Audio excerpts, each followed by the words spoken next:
She wrote, "Don't try coming to the family reunion." I stared at those words like I'd found a bruise I didn't even know was there. I just texted back, "Understood." I'm Elaine Morgan. I'm 68. I raised a daughter who now sends announcements instead of invitations. It had been raining gently all afternoon, but I didn't notice until I heard the letter drop through the mail slot. I put down my crossword, walked to the door, and picked up the envelope. My name was printed on it, not handwritten. The return address said Rebecca C. Morgan. Not even her husband's name was on it. That alone should have told me everything. I opened it with the dull letter opener from the junk drawer. Inside was a single typed page, signed. Dear Elaine, we hope you're doing well.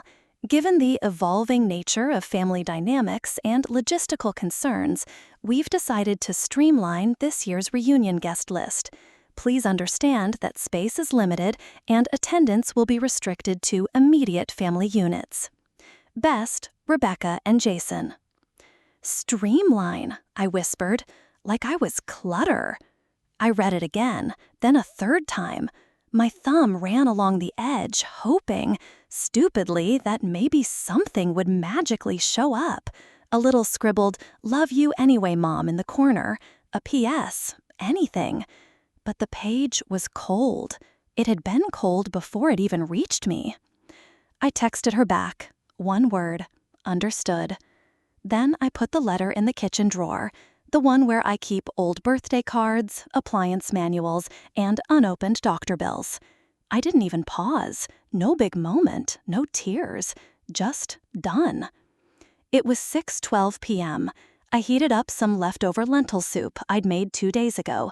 It was meant for after the reunion, easy to reheat, something comforting. I sat down with the soup, a dinner roll, and opened a bottle of wine I'd been saving for some special occasion. I guess this was one. Rebecca used to say, "No matter how far I move, you'll always have a place with me." I still remember her whispering that when she left for college, while I was packing the last of her books. That memory used to warm me like a thick scarf. Now, it just feels like something left out in the rain. I opened my phone. The family group chat was still there. Years of photos, inside jokes, little reminders.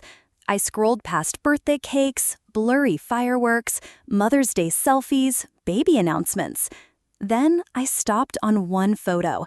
Rebecca, maybe 3 years old, arms wrapped around my neck, cheeks sticky with jam. My breath caught, my thumb hovered, and then I deleted the thread, all of it. I washed the dishes, just one bowl, one spoon. That wine glass, still half full, still bitter. The house felt too quiet. Even the fridge humming felt like it was judging me. That night, I lay in bed with my arms crossed, like I was trying to keep myself from falling apart. The rain picked up. It tapped harder against the windows. I didn't cry, not because it didn't hurt, but because the pain was something deeper, like I wasn't just left out. I was being erased. If any of this hit something in you, maybe a memory or that quiet ache of feeling left behind, feel free to share. I do read the comments. And sometimes just knowing we're not alone helps more than we like to admit. Have you ever stayed quiet, thinking it would keep the peace, only to realize it just made you invisible? I'd really like to hear about it. The next morning, I walked through my own house like a guest.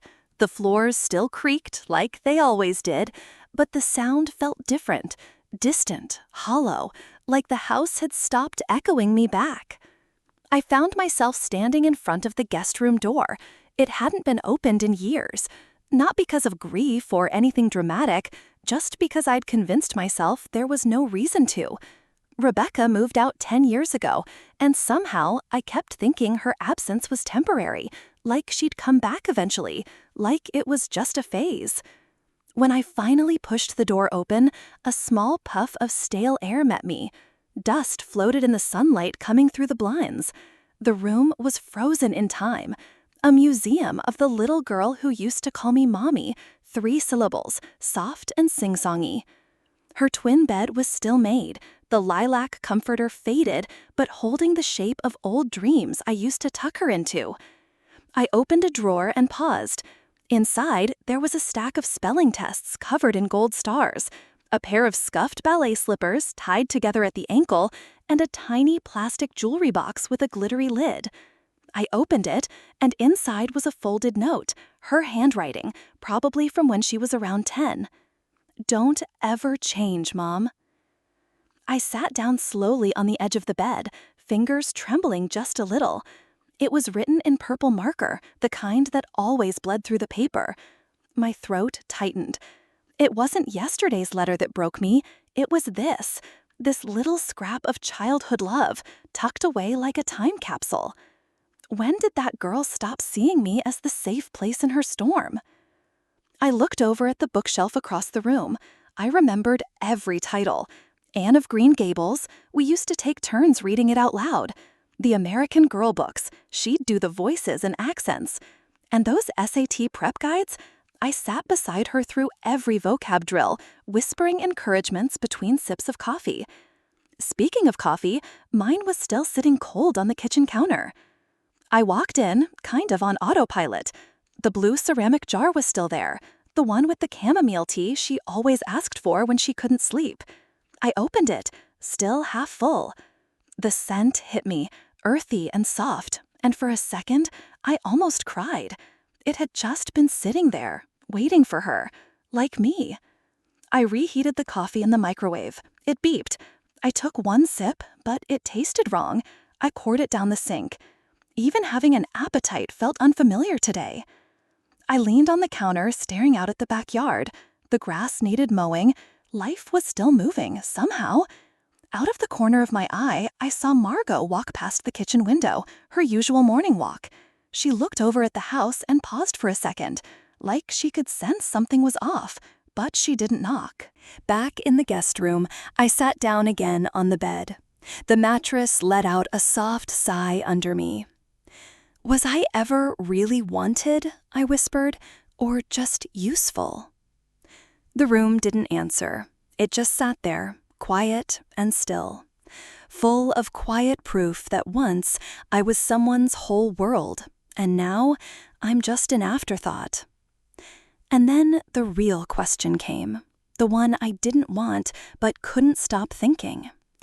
If everything I gave her lives in boxes, does that mean I stopped being real the moment I stopped being needed?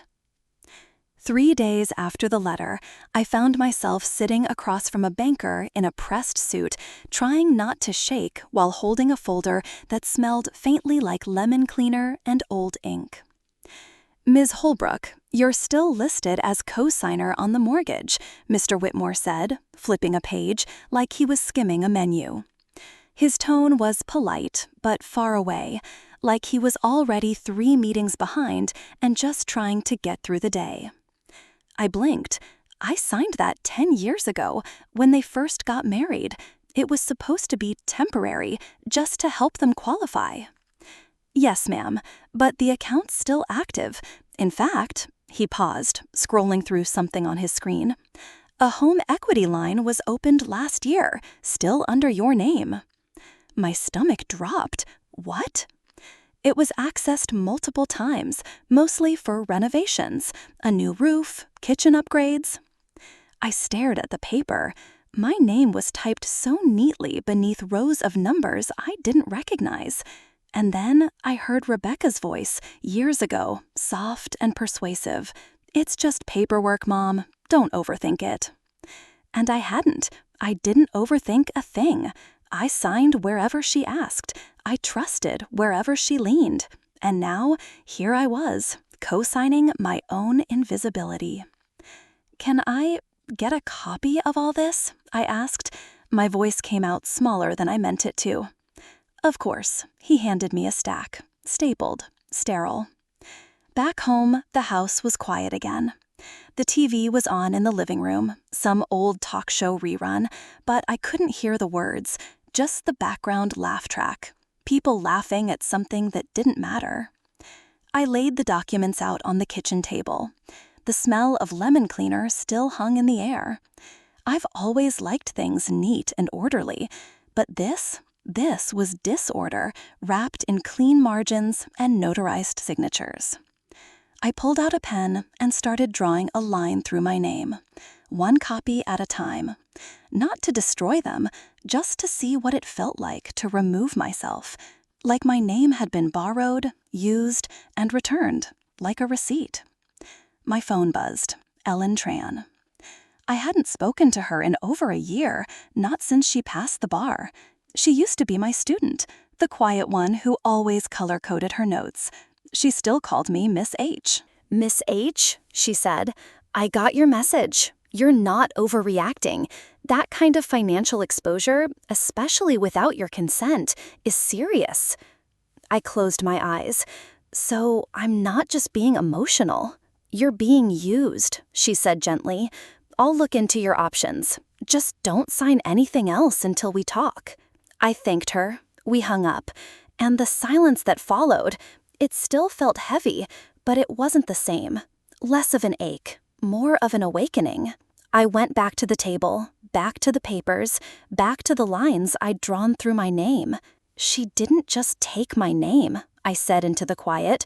"She turned me into a loan." And that was it. I didn't shout it, didn't cry. I just said it, like a verdict. The sun had slipped behind the clouds. A soft gray settled into the corners of the room. I looked over at the photo on the fridge. Rebecca and Jason on the beach somewhere. Bright smiles, golden skin. I wasn't in the picture, but my signature was. I wasn't in the family photo, but I was still paying for the frame. For decades, I thought staying quiet kept the peace. I swallowed the questions, signed the checks, smiled at the wedding, the baby shower, the mortgage closing. I really believed that silence was a kind of love. But now, sitting at my dining table, surrounded by curling receipts and fading bank statements, I started to wonder, maybe all I did was teach them how to stop seeing me. Morning light slipped through the blinds in thin little lines. Dust floated in the air, soft and still. The old radio in the corner played something mellow from the 70s. I didn't know the song, but the melody felt familiar, like a memory I never meant to keep. In front of me sat a stack of manila envelopes. I'd kept everything, every tuition receipt, every dental bill, every catering invoice with my initials scribbled in the corner. Not because I was trying to be meticulous. I just didn't want to forget how much I gave. And there it was again. My name, printed over and over. Elaine Holbrook. Elaine M. Holbrook. Mrs. Elaine Holbrook. I wasn't just a co-signer. I was the first name on too many things I never lived in, never touched. I remembered Rebecca's voice from one crisp fall afternoon, years ago. "It's just for a better rate, Mom. You won't be responsible. Jason and I will handle it." That was right after they got engaged. I'd written a check for the centerpieces that same week. Baby's breath and ivory roses. Her dream floral. No one ever asked what mine were. I leaned back in the chair. The cushions had flattened in the middle. Just like me, I thought. Pressed down into a shape that made everyone else more comfortable. Then the doorbell rang. I flinched a little. It was Margot. She held up a brown paper bag. "I got too many bagels," she said with a smile. "Sesame or everything?" I motioned to the table and swept some papers aside with my arm. "Pick your chaos." She sat down, pulled out a bagel, started chewing. Her eyes glanced over the mess of papers, but she didn't ask anything. "Hey, Margot," I said, trying to sound offhand, "how would someone go about getting their name off something, like a joint account or a mortgage?" She didn't miss a beat, just wiped a crumb from her lip. "Well," she said, "depends on the account. Usually, you'd talk to a financial advisor or a lawyer. It's not as scary as it sounds." "Huh," I nodded. "You ever done it?" She shrugged. "Once, with my brother. Took some paperwork, a couple signatures, but it felt good, clean." We chatted a little longer, about her garden, the weird early heat this May, how neither of us liked that new anchor on the morning news. Then she gave my shoulder a soft pat and headed out. After she left, I just sat there. No TV this time, just the blinds whispering in the breeze. I picked up my phone and opened the browser, typed unlisted cosigner removal, and started scrolling. Then I hit back, searched local legal advisors. One name popped up twice, good reviews. I clicked, I read, I took a breath, and I made the call. The woman on the other end was warm, efficient. We booked a consultation, next Tuesday, 10 a.m. I hung up, exhaled. It was my money, my name, my silence. And starting tomorrow, it's gonna be my choice. The meeting was set for 10 a.m. I got there at 9:40, folder in hand, stuffed with every document I'd once signed without reading, without even thinking twice. The lobby was beige, plastic plants, that faint, stale coffee smell that always reminds me of PTA meetings and dentist waiting rooms. The air conditioner hummed too loud and too cold for a May morning. I was glad I brought a sweater. My fingers tightened around the folder. The corners had gone soft over the years from being untouched for so long. I glanced at my name again, printed and signed over and over. Elaine Holdbrook. Mom, cosigner, guarantor, silent partner in a life that was never fully mine. The receptionist gave me a polite smile just as a young woman in a navy blazer walked into the room. "Miss Holdbrook?" she asked, holding out her hand. "Call me Elaine," I said, standing up a little slower than I'd meant to. "I'm Ellen Tran. Thanks for coming in early." Her handshake was warm but firm. She led me down a quiet hallway to a small conference room. There was a ticking clock, a pitcher of water, and a stack of yellow legal pads. No family photos, no messy thank you cards on the walls. Just clean lines and clear purpose. A room built for people figuring out where to draw theirs. We sat down. "I'd like to start by reviewing the documents you brought," she said, sliding a notepad toward herself. I passed her the folder.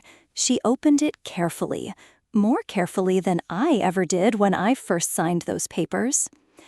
"I see co-ownership on a property," she said, scanning.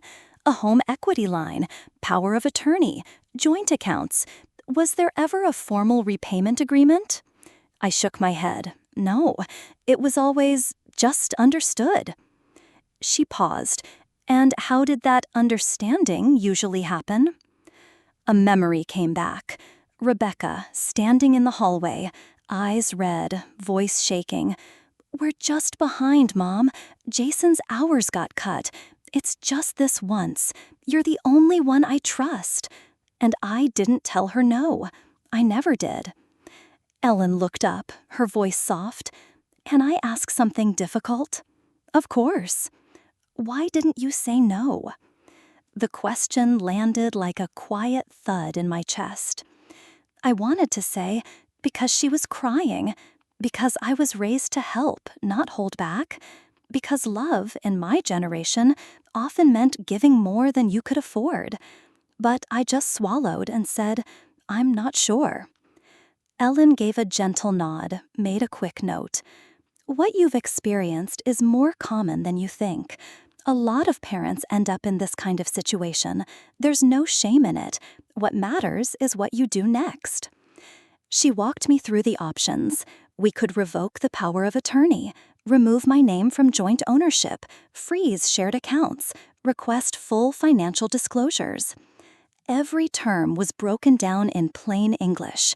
She answered my questions, twice if I needed. Not once did she treat me like I was foolish for saying yes all these years. At the end of the meeting, she slid one form across the table. "This is the revocation of financial proxy. It's a start."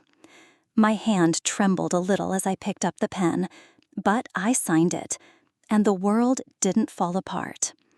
That was the first time I ever said no to my daughter, and the world didn't end. I thought ending the paperwork would be the hard part, but sitting across from my daughter in a polished café, actually saying it out loud, I realized some signatures are easier than sentences. The table gleamed under our plates. A soft jazz version of autumn leaves floated through the air, brushing up against the silence between us. Rebecca wore a cream blazer, her hair pulled back in that practiced, elegant way. She looked like someone who never forgets to send a thank you card. I was wearing my grandmother's locket. It's not worth much, but it grounds me. That morning, I opened it and whispered, "Just sit tall and speak plain, Elaine." She set down her mimosa. "So, what's this little brunch about?" she asked, all smiles, polished like the silverware. I took a sip of water, folded my hands. "I wanted to tell you something in person. I've spoken to a lawyer. As of last week, I've removed myself from any financial co-ownerships, accounts, or obligations tied to you and Jason." Her smile slipped. "What do you mean?" A tight laugh. "You're being dramatic." I didn't flinch. "No, I'm being clear." Her fork tapped the plate. "Mom, we're family. You can't just back out when things get inconvenient." I kept my tone steady. Supporting you wasn't the issue. Being erased while doing it, that was. She blinked, like I was speaking a different language. "Oh, come on. This is because of the reunion letter, isn't it? That wasn't about you." "Exactly," I said. "None of it ever is." Just then, the server came by with fresh coffee. Before he could pour mine, I raised a hand. "Just for them, thank you." Jason slid into the booth beside her without a word. No hello, no eye contact. Crisp shirt, phone already in hand. He ordered an espresso like I wasn't even there. Rebecca turned back to me, her tone now fully rehearsed. "You always said family comes first." "I did," I said gently, "but I was in the wrong spot on that list." Her eyes narrowed. "You sound like a stranger, like some bitter old woman who listens to podcasts." That one stung, but I didn't show it. "I sound like a mother who finally drew a line," I said, "and I know how that sounds to someone who's used to stepping over it." Her voice sharpened. "We needed you." "No," I said, "you needed what I gave, and those aren't the same thing." Then she said it, the word that stayed with me long after I left. Ungrateful. I almost laughed. Gratitude, I told her, standing slowly, shouldn't come with a receipt. I reached for my purse, careful not to spill the water. My hand didn't even shake. This was a courtesy, not a negotiation. She didn't say another word. I placed 2 bills on the table, enough for my meal and the tip, nothing more. And as I turned to leave, I caught a glimpse of myself in the cafe window. Tired, sure, but also whole. I paid the bill. For once, I only paid mine. If you've ever felt like you gave too much and asked for too little, maybe this feels familiar. I'm not sharing this to place blame. I'm sharing it so none of us feel quite so alone. If any part of this reminded you of someone, or maybe of yourself, leave me a comment. Tell me where you're listening from, or just say, "Me too." I'll read every word. And if you want to stay with me for what comes next, go ahead and subscribe. Next time, I'll tell you what happened after I walked out of that cafe. It wasn't quiet, but it was honest. A week went by. No calls, no messages, just a quiet house and the soft creak of floorboards as I wandered from room to room, pretending I was looking for something. I wasn't. It's funny how quiet a phone can feel when it doesn't ring.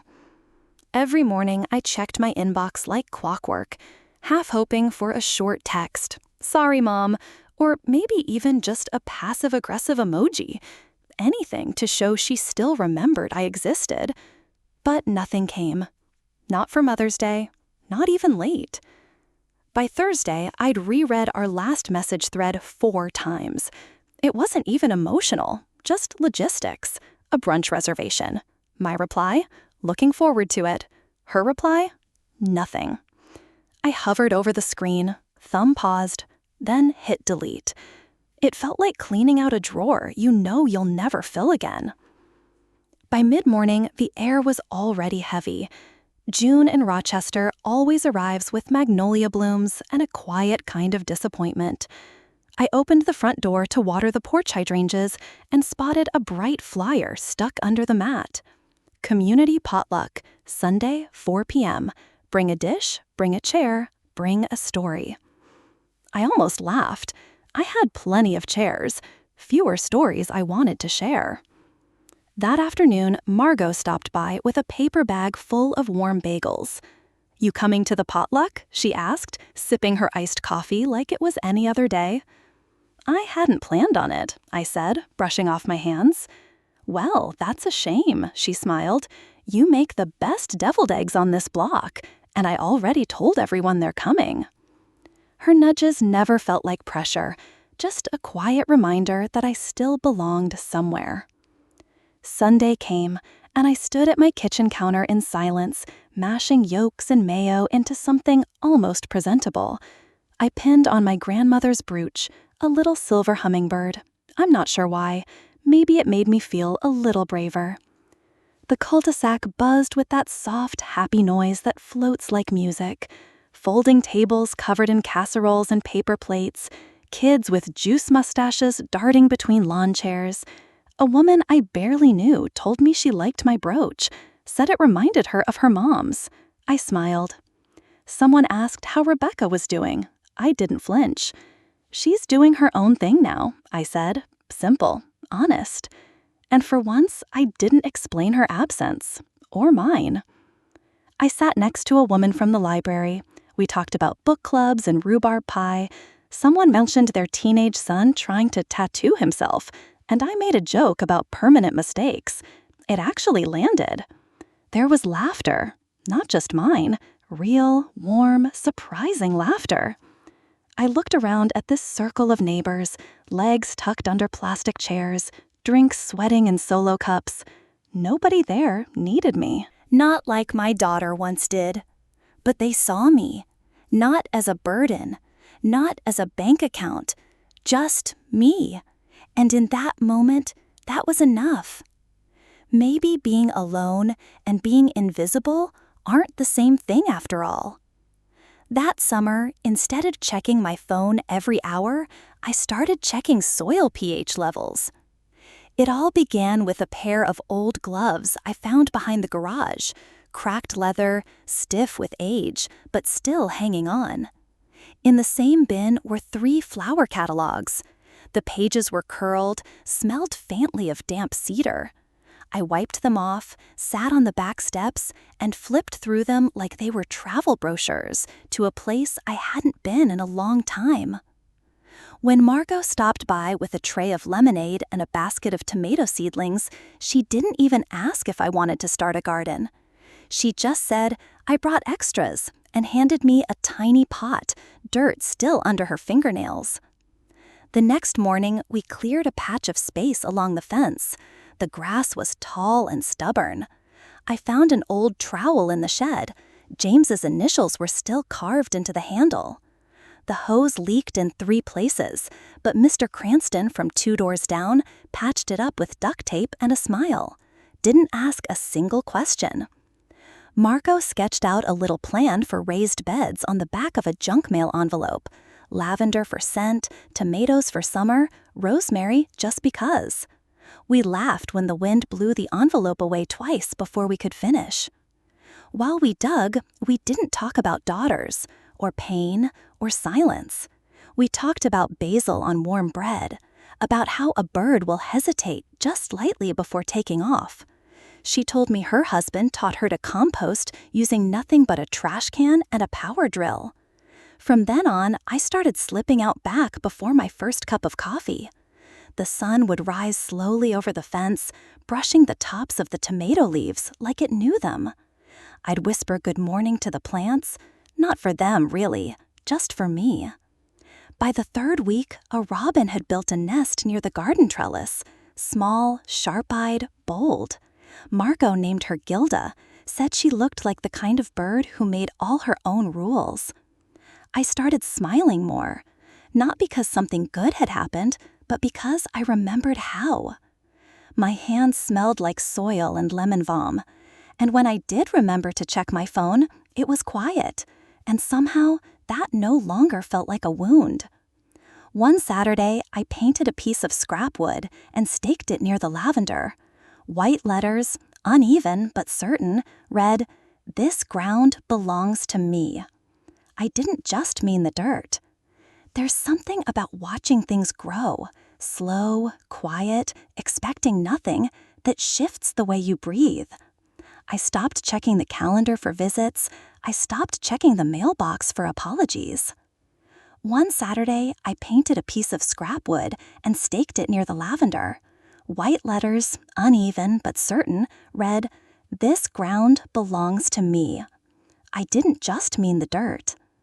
There's something about watching things grow, slow, quiet, expecting nothing, that shifts the way you breathe. I stopped checking the calendar for visits. I stopped checking the mailbox for apologies. The garden gave me a new rhythm, one where I watered what was rooted, where I fed what actually fed me back. And maybe that's the only equation that's ever made sense. I stopped waiting for her to visit and started preparing for guests who just might never leave. I didn't want revenge. I just wanted my name off their future. It was a Tuesday when Ellen Tran called. I had my notepad ready, the one with questions scribbled in blue ink, and a coffee ring in the corner. My cup had gone cold hours ago, but I kept sipping anyway. "Everything's finalized," Ellen said gently. "Your name is no longer tied to their mortgage, their lines of credit, or their emergency contacts. It's done." I closed my eyes and let out a slow breath through my nose. It didn't feel like a victory. It felt like unfastening a heavy necklace I didn't even know I'd been wearing. "Thank you," I said. 2 small words that carried 10 years of exhaustion. Later that afternoon, my inbox pinged, a message from Rebecca. No subject line. And in the body, "If that's how you want it, fine." No greeting, no signature, just 7 words. Heavy, like a door slamming shut. I read it once, then I clicked archive. Not delete, just out of sight, out of reach. I didn't need to carry her tone in my pocket anymore. There was one last form Ellen had asked me to mail, something official, something obscure. I slipped it into a manila envelope, sealed it, and wrote my return address in small, careful letters. I paused before writing hers. Then I did it anyway. At the post office, the clerk greeted me with a warm smile. She wore little silver sun-shaped earrings and had a voice like gravel smoothed by kindness. "Just this one today?" she asked. "Yes," I said, placing the envelope on the scale. "One last thing." She waited, printed the label, then held up a sheet. "Pick your stamp. We've got new ones, flowers or flags." I picked the one that said "Forever" in soft cursive over a watercolor mountain range. Felt right. Before heading home, I stopped by the café next door. They had warm blueberry muffins behind the glass. I bought one, found a bench outside, and ate it slowly. The crumbs caught the breeze, and I let them fall where they wanted. I didn't check my phone, not once. That evening, back in my kitchen, I opened my contacts. My thumb hovered over Rebecca's name. It wasn't out of anger, just release. I tapped delete. A message popped up. "Are you sure you want to remove this contact?" Yes, I was sure. No music played, no dramatic thunder in the background, just the quiet hum of the fridge and the soft clink of my spoon in a glass of iced tea. Some debts are financial. Others are emotional investments I'll never see returned. But I'm done collecting. I'm not owed, and I'm not owing. I gave her a childhood. She gave me a warning. We're even now. I know I'm not the only one who's had to let go, quietly, with no applause. If you've ever reached that moment where peace mattered more than being understood, I'd really love to hear your story. Leave me a comment, just a line or two. What helped you let go? Or are you still holding on?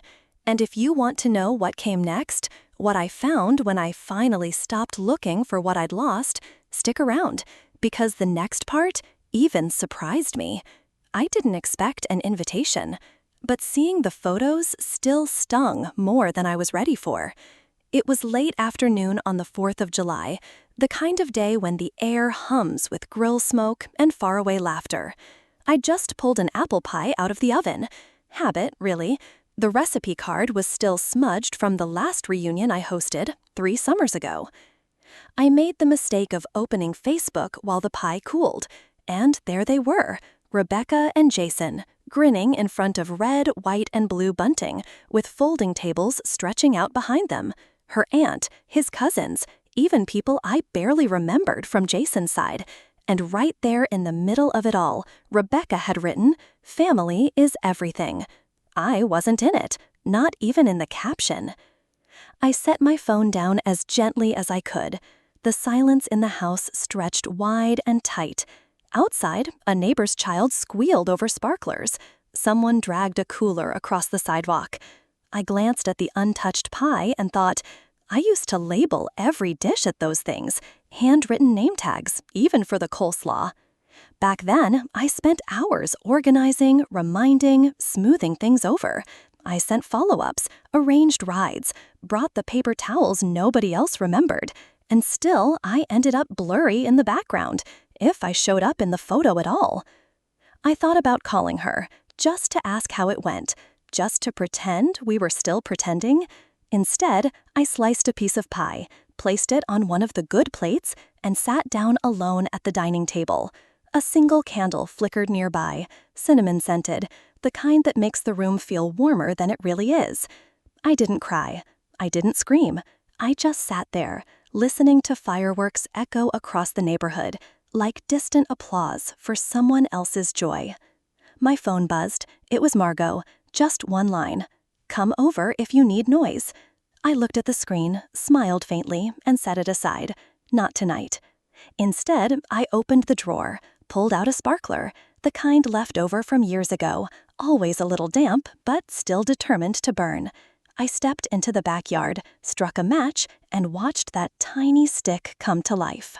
Gold sparks fizzled and danced, casting light on the fence I painted myself.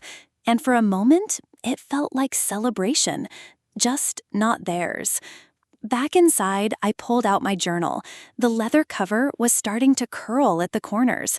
I flipped to a blank page and wrote, I was part of that family, but I won't chase being their decoration again. I looked at the half-eaten pie, the stillness in the room, the smudged pen in my fingers. There's a kind of freedom in not being expected. It leaves space to become something else. A week later, I hosted dinner. Just 4 of us. No RSVPs, no drama, no expectations. The plates didn't match, those old ones I used to hide in the back of the cupboard because they didn't go with the set. The chicken was a little overdone, the salad was mostly tomatoes from the garden, and the wine, well, it was cheap, but honest. I'd strung some lights across the patio fence earlier that afternoon. They flickered like tired fireflies as the sun started to dip. Margot showed up first, holding a warm loaf of her signature olive bread. She handed it over like a peace offering, even though no one was at war. You said casual, she smiled, so I wore my second favorite earrings. We laughed, that easy kind of laughter that doesn't need context. Mr. Cranston and his wife Jean came next. They brought lemon cookies in a mason jar and a bottle of red wine with a label none of us could pronounce. They hugged me at the door like we'd been friends forever, even though it had only been a season of fence repairs and borrowed tools. We sat outside. No seating chart, no place cards, no one glanced at a watch or scrolled their phone. We just talked. Jean told a story about getting lost on their honeymoon in Montreal. Cranston jumped in with little corrections that only made it funnier. Margot shared how she once baked a cake with salt instead of sugar and fed it to a book club that never met again.